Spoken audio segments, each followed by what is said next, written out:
చూద్దాం. సంగారెడ్డి జిల్లాలో ఇవాళ భారత ఉపరాష్ట్రపతి జగదీప్ ధన్కర్ పర్యటిస్తారు. ఐఐటి హైదరాబాద్ క్యాంపస్ ని సందర్శించి విద్యార్థులతో ముఖాముఖి నిర్వహిస్తారు. అందుకోసం ఏర్పాట్లను పూర్తి చేశారు అధికారులు.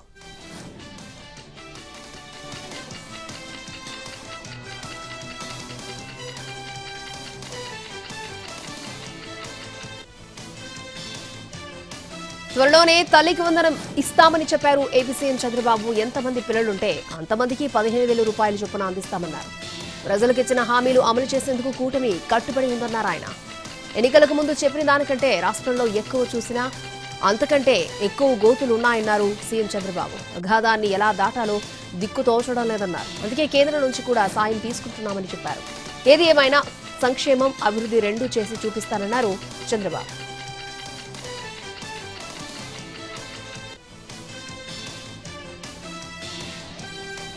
ఇసుక అక్రమ తవ్వకాలపై ఉక్కుపాదం మోపాలని అధికారులను ఆదేశించారు సీఎం రేవంత్ రెడ్డి.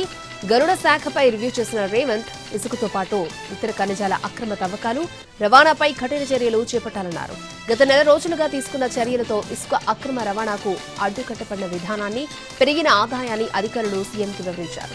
ఇసుక రీచ్స్ లో తవ్వకాలు, రవాణా, వినియోగదారులకు తక్కువ ధరకు ఇసుక సరఫరాపై అధికారులకు సీఎం కీలక సూచనలు చేశారు. నీటిపారుదల, ఆర్ఎండ్బి, పంచాయతీరాజ్తో పాటు వివిధ శాఖల ఆధ్వర్యంలో చేపట్టే పనులకు టీజీఎండీసీ నుంచే ఇసుక సరఫరా చేసేలా చూడాలన్నారు. ఇక పెద్ద మొత్తంలో నిర్మాణాలు చేపట్టే నిర్మాణ రంగ సంస్థలకు అవసరమైన ఇసుకను టీజీఎండీసీ ద్వారానే సరఫరా చేయాలని సీఎం ఆదేశించారు.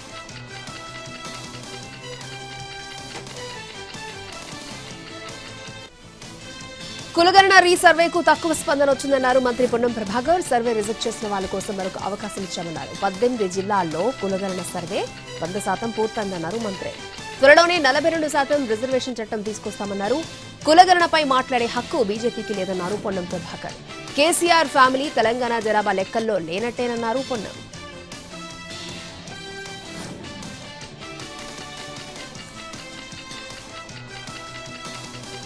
అంతర్జాతీయ మహిళా దినోత్సవం సందర్భంగా తెలంగాణ మహిళలకు ప్రభుత్వం గుడ్ న్యూస్ చెప్పింది. నెల 8న 4 కొత్త పథకాలను సీఎం రేవంత్ రెడ్డి ప్రారంభించబోతున్నారు. సికింద్రాబాద్లోని పరేడ్ గ్రౌండ్స్ లో ఈ కార్యక్రమం నిర్వహిస్తామన్నారు మంత్రి సీతక్క. మహిళా సంఘాలతో ఆర్టీసీ అద్దె బస్సులు నడపబోతున్నారు. 8వ తేదీన మొదటి విడతగా 50 బస్సులకు సీఎం పచ్చజెండా ఊపి ప్రారంభిస్తారని చెప్పారు మినిస్టర్. అలాగే 14,000 అంగన్వాడీ టీచర్స్, హెల్పర్ల నియామకానికి నోటిఫికేషన్ ఇవ్వనున్నారు.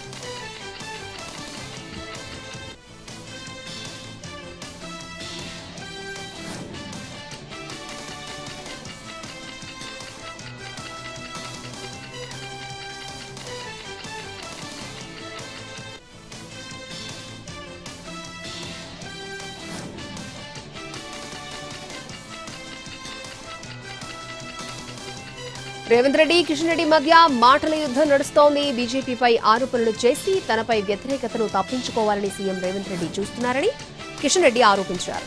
కాంగ్రెస్ ని గెలిపించి మోసపోయామని ప్రజలు అనుకుంటున్నారని ఎద్దేవా చేశారు. అవగాహన లేక అసహనంతో రేవంత్ రెడ్డి మాట్లాడుతున్నారని అన్నారు.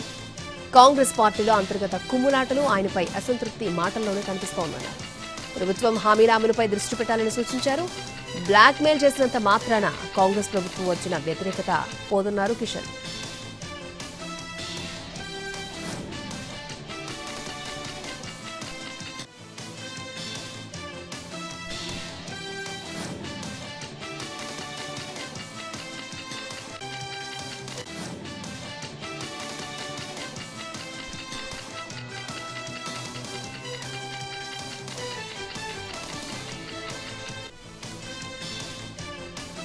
వరంగల్ మామునూరు ఎయిర్పోర్టుపై సీఎం రేవంత్ రెడ్డి సమీక్ష నిర్వహించారు. జూబ్లీహిల్స్ లోని తన నివాసంలో ఉమ్మడి వరంగల్ జిల్లాకు చెందిన ప్రజాప్రతినిధులు సీఎంని కలిశారు. ఎయిర్పోర్టుకు అనుమతులు సాధించడంలో కృషి చేసిన రేవంత్ ను సన్మానించారు. భూసేకరణ, పెండింగ్ పనుల వివరాలు అడిగి తెలుసుకున్న సీఎం ఎయిర్పోర్టు భూసేకరణ త్వరగా పూర్తి చేయాలని కోరారు. ఎయిర్పోర్ట్ డిజైనింగ్ పనులకు గ్రీన్ సిగ్నల్ కూడా ఇచ్చారు. కొచ్చి తరహాలో ఎయిర్పోర్ట్ ఉండాలని సూచించారు. నిర్మాణ పనులపై ప్రతి నెలా రిపోర్ట్ ఇవ్వాలని సూచించారు. కరీంనగర్ జిల్లా అధికారులపై సీఎం రేవంత్ రెడ్డికి ఫిర్యాదు చేశారు కాంగ్రెస్ ఎమ్మెల్యేలు. కలెక్టర్, జాయింట్ కలెక్టర్లు అసలు పనే చేయడం లేదని ఫిర్యాదు చేశారు. గత ప్రభుత్వంలో ఉన్న అధికారులను, లాంగ్ స్టాండింగ్ అధికారులను బదిలీ చేయాలని సీఎంని కోరారు ఎమ్మెల్యేస్. వచ్చే ఎన్నికల్లో గెలిపే లక్ష్యంగా పనిచేయాలని ఎమ్మెల్యేలకు దిశానిర్దేశం చేశారు సీఎం రేవంత్ రెడ్డి.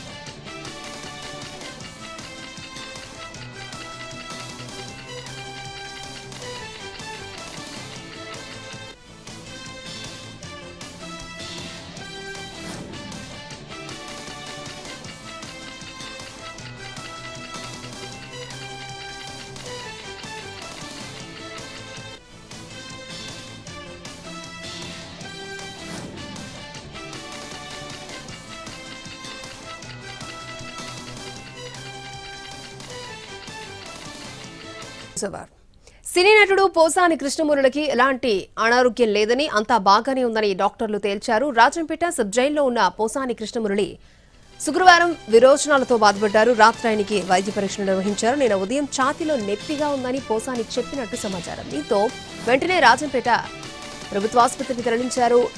ఈసీజీ పరీక్ష చేయించగా స్వల్ప తేడాలున్నట్లు గుర్తించారు డాక్టర్స్. 2 స్కానింగ్ అవసరమని డాక్టర్లు చెప్పినట్టు తెలుస్తోంది. దీంతో మెరుగైన చికిత్స కోసం పోసానిని కడప రిమ్స్ కి తరలించారు. రిమ్స్ లో పోసానికి వేర్వేరు మెడికల్ టెస్టులు చేశారు డాక్టర్లు. పోసాని అడిగిన అన్ని పరీక్షలు చేయించారు.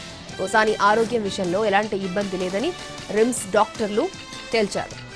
ఆరోగ్యం బాగానే ఉందని డాక్టర్లు నిర్ధారించడంతో రాజంపేట సబ్ జైలుకి తరలించేందుకు ఏర్పాట్లు చేశారు పోలీసులు. ఇంతలోనే కడుపు నొప్పి అని చెప్పారు పోసాని. దీంతో ఆయనకు మరొకసారి టెస్ట్ చేశారు.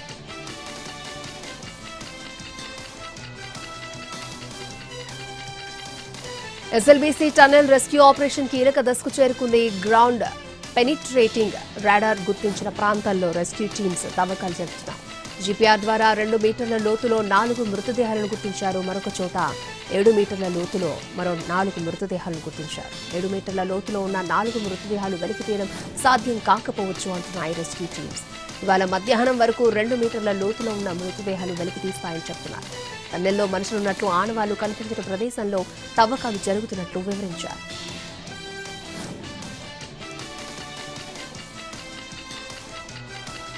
ఎస్ఎల్బీసీ రెస్క్యూ ఆపరేషన్ లో పురోగతి ఉందన్నారు మంత్రి జూపల్లి కృష్ణారావు. జీపీఆర్ ద్వారా 4 పాయింట్స్ మార్క్ చేశారని, అక్కడ వెలికితీతను చేపట్టారని తెలిపారు. మరొక చోట 21 అడుగుల లోతులో బురద పేరుకుపోయిందని జూపల్లి అన్నారు. మిగతా 4 టీబీసీ మిషన్ కింద ఉన్నట్లు అనుమానిస్తున్నారు. ఈ ప్రాంతంలో ఆచూకీ కనుక్కోవడం ఆలస్యమవుతోందని జూపల్లి అన్నారు.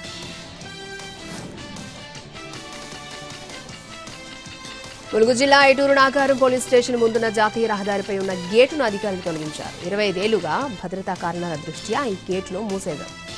2001లో అప్పటి పీపుల్స్ వార్ పార్టీకి చెందిన నక్సలైట్ పోలీస్ స్టేషన్పై దాడి చేసి 5గురిని హతమార్చారు. ప్రధాన రోడ్డు పోలీస్ స్టేషన్ ముందు నుంచి ఉండడంతోనే ఘటన జరిగిందని అప్పుడు గేట్లు అమర్చారు. వాహనాలు వెళ్లేందుకు మరొక మార్గం ఏర్పాటు చేశారు. అయితే ఆ రోడ్లో వాహనాలు వెళ్లేందుకు ఇబ్బంది పడడంతో ఇన్నాళ్లకు మళ్లీ పాత రోడ్డును ఓపెన్ చేశారు.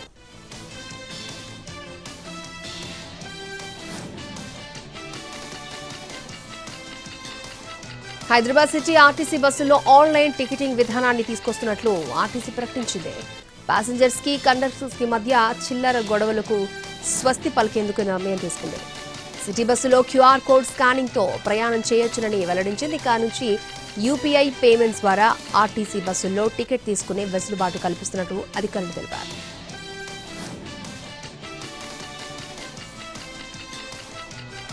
నంద్యాల జిల్లా ఆత్మకూరు మున్సిపాలిటీ పరిధిలో కలుషిత నీరుపై ప్రభుత్వం సీరియస్ అయింది. విచారణకు ప్రభుత్వం ఆదేశించింది. అందుకోసం కలెక్టర్ రాజ్ కుమార్ని కొంతమంది రాజకీయ నేతలు, రెవెన్యూ, జిల్లా వైద్యాధికారి, మున్సిపల్ అధికారులు అడ్డుకుని ఆర్డీఓ ఆఫీస్కి తీసుకెళ్లారు. ఆత్మకూరులో అంతా బాగానే ఉందని నివేదికలు ఇచ్చి కలెక్టర్ను తప్పుదో పట్టించారు. కలుషిత నీరు కారణంగా 2 చనిపోయారు. పదుల సంఖ్యలో జనం అస్వస్థతకు లోనయ్యారు. కొందరికి కర్నూలు గవర్నమెంట్ హాస్పిటల్లో ట్రీట్మెంట్ జరుగుతోంది.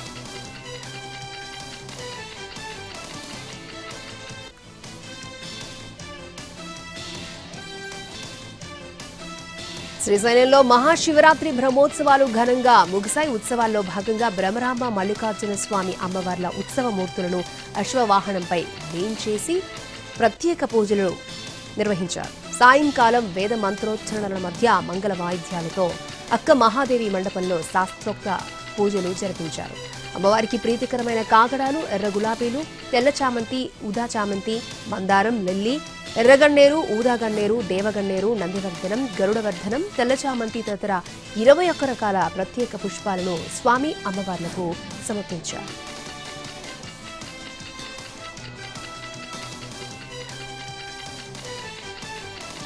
గత 2 ఏళ్లుగా జాతుల మధ్య వైరంతో అల్లకొల్లోలంగా మారిన మణిపూర్లో రాష్ట్రపతి పాలన కొనసాగుతోంది. ఈ నేపథ్యంలో కేంద్ర హోంమంత్రి అమిత్ షా రాష్ట్రంలోని భద్రతా పరిస్థితులపై ఉన్నత స్థాయి అధికారులతో సమీక్ష నిర్వహించి కీలక ఆదేశాలు జారీ చేశారు. మార్చి 8 నుంచి రాష్ట్రంలోని అన్ని మార్గాల్లో ప్రజల రాకపోకలు స్వేచ్ఛాయుతంగా సాగేలా చర్యలు తీసుకోవాలని అధికారులకు సూచించారు. అడ్డంకులు సృష్టించే వారిపై కఠిన చర్యలు తీసుకోవాలని అన్నారు. హింసతో రగిలిపోతున్న ఈశాన్య రాష్ట్రంలో సాధారణ స్థితిని పునరుద్ధరించడంపై అమిత్ షా అధికారులతో చర్చలు జరిపినట్టు సమాచారం.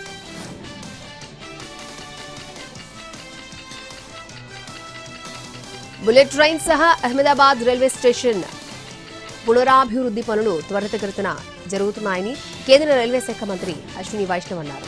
గుజరాత్లోని ఆనంద్లో బుల్లెట్ ట్రైన్ ప్రాజెక్టు పనులను అధికారులతో కలిసి సమీక్షించిన ఆయన నిర్మాణ పనులు వేగంగా చేపడుతున్న కార్మికులను ప్రశంసించారు.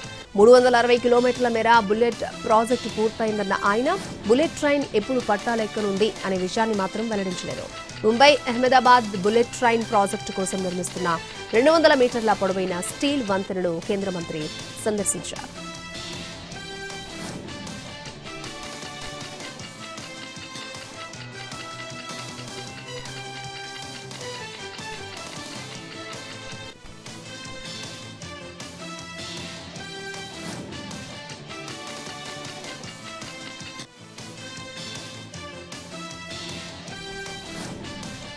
ఢిల్లీ ప్రభుత్వం కాలుష్య నివారణ కోసం సంచలన నిర్ణయాన్ని తీసుకుంది. వాహనదారులకు షాక్ ఇచ్చింది.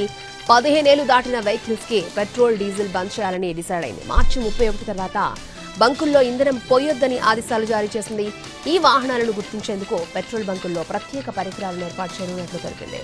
ఈ ఏడాది చివరి నాటికి పబ్లిక్ సిఎన్జి బస్సుల్లో 90% బస్సులను తొలగిస్తామని, వాటి స్థానంలో ఎలక్ట్రిక్ బస్సులను ప్రవేశపెట్టనున్నట్టు పేర్కొంది.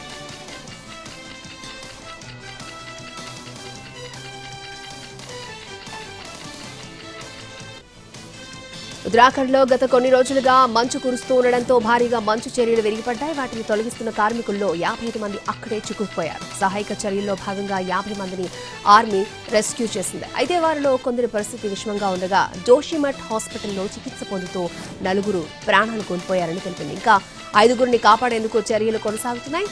మంచుతో కూడిన వర్షం దట్టంగా కురుస్తూ ఉండడంతో సహాయక చర్యలకు ఆటంకం కలుగుతోంది.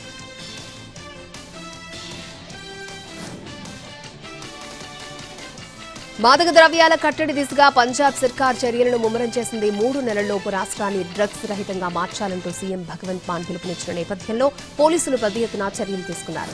దాదాపు 12,000 మంది సిబ్బంది రాష్ట్ర వ్యాప్తంగా 750కు పైగా ప్రాంతాల్లో తనిఖీలు నిర్వహించారు. 8 కిలోలకు పైన హెరాయిన్, 16,000కు పైగా మత్తుమాత్రలు, గంజాయి, ఇతరత్ర వాటిని స్వాధీనం చేసుకున్నట్లు డీజీపీ గౌరవ్ యాదవ్ వెల్లడించారు. 232 కేసులు నమోదు చేసి 290 మంది స్మగ్లర్స్ ని అరెస్ట్ చేసినట్టు తెలిపారు. మరోవైపు డ్రగ్స్ సమస్యను పరిష్కరించడంలో ప్రభుత్వం చర్యలను పర్యవేక్షించేందుకు ఏర్పాటైన కేబినెట్ ఉపసంఘం తొలి సమావేశాన్ని నిర్వహించింది.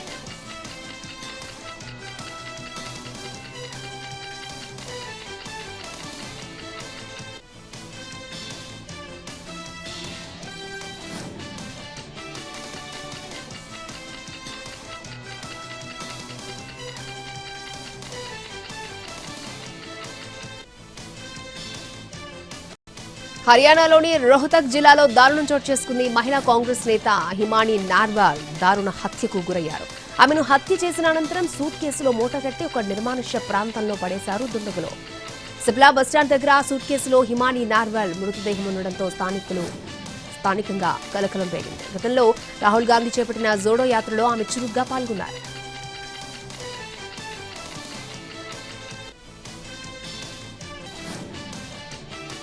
సెబీ చైర్మన్ గా తుహిన్ కాంత పాండే బాధ్యతలు తీసుకున్నారు. పారదర్శకత, టీం వర్క్ పై ఫోకస్ పెడతారని పాండే పేర్కొన్నారు. ట్రస్ట్, ట్రాన్స్పరెన్సీ, టెక్నాలజీ లాంటి అంశాలపై ఫోకస్ పెడతారన్నారు.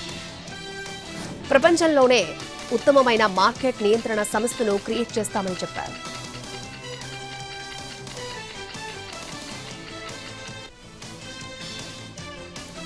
90s లో తన అందం, గ్లామర్ తో ప్రేక్షకులను మంత్రముగ్ధులు చేసిన హీరోయిన్ రంభ ఇప్పుడు మళ్లీ వెండితెరపై సందడి చేయడానికి రెడీ అయింది. నటనకు రెస్ట్ ఇచ్చిన తర్వాత ఇప్పుడు మరింత కీలక పాత్రలతో ప్రేక్షకుల ముందుకు రాబోతోంది. ప్రముఖ హీరోల మూవీస్ లో నటించనుందని సమాచారం.